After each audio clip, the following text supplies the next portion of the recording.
Çekim yapıyor abi, çekim yapıyor. Cihan abi hazır bulun, hakikat alemini söyleyeceğim. Böyle bir imkan. Evet kıymetli ve değerli misafirlerim, kasetlerimi yok satıyorum, bunu biliyorum. Yok ki satmıyorum. Şimdi bu söyleyeceğim hakikat alemi ilahisini Mahmut abiye armağan ediyorum. Vay Allah razı olsun. Birazcık kız. Az kameramanım. Bilmeyerek oldu ama idare edin. Bando ekibi hazırsın değil mi? Daima hazır komutanım. Ve teşkilat başkanıyla Serok ya. Hakikat alemin seyran ederken Allah Muhammed'i göster görelim.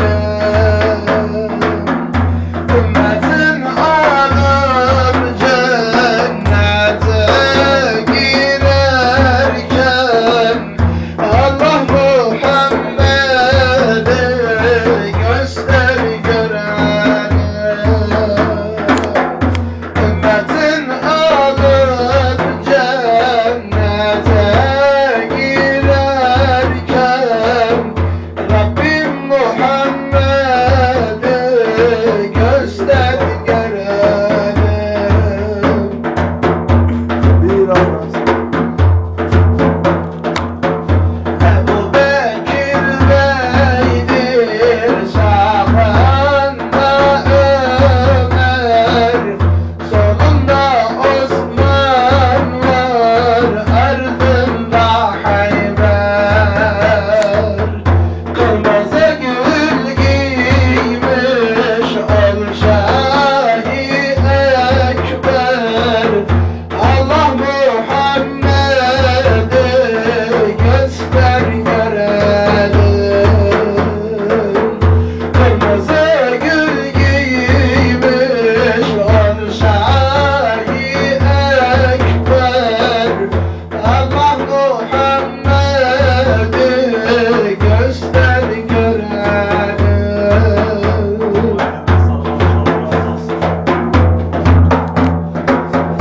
Hasretin çok ağır geldi, kurşun oldu kalbi deldi.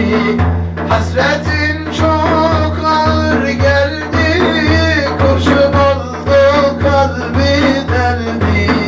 Sanki çağlayan bir seldi, cana sindi Resulallah. Sanki çağlayan bir seldi, cana sindi Resulallah. Şefaat kılsam bir parça, yüreğim bak paramparça. Şefaat kılsam bir parça, yüreğim paramparça. Şu günahkar olanlara şefaat ya Resulallah. Şu günahkar olanlara şefaat ya Resulallah.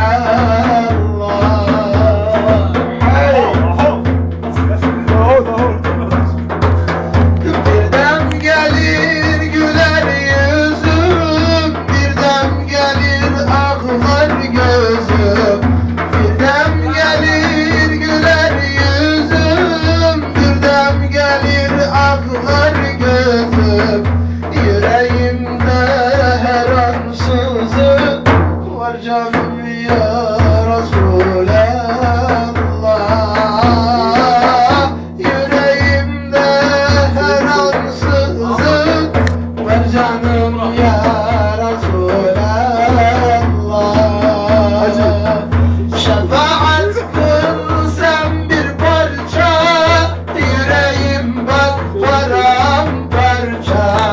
Şefaat kılsam bir parça, yüreğim bak paramparça. Şu günahkar olanlara şefaat ya Resulallah. Şu günahkar olanlara şefaat ya Resulallah.